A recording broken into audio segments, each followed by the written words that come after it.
野生动物山丘野外族群数量是愈来愈多哦，即嘛已经毋是保育类的动物咯，也毋过定定传出讲因伫罗林洪教室，伫昨个半暝，伫南回公路大溪路段，有一只姜仔洪教室。动保团体就呼吁讲，应该着爱惜野生动物出现的告示牌，来提醒用路人着爱注意。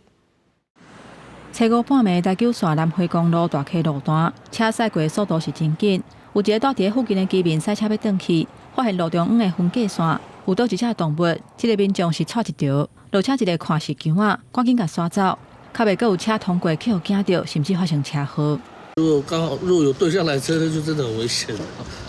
附近的居民讲，南回公路的姜仔去互弄到的事件已经毋是头一届，最近这几年日下甲暗时啊，拢捌发生过姜仔为山顶走落来。现在伫个车路去互车弄着，后面就是真困扰，尤其是暗时啊，佫较歹预防。动保团体呼吁相关单位，可能需要调查南回公路野生动物会出入的所在，采警告的标识，来预防野生动物去互车弄着，卖当减少车为着要闪动物，无适宜发生车祸的事故。常常就现在动物都下来，猴子都在下来了。我们可以先设立相关的这个警告的标示让用路人呢能够在这个路段这减速慢行。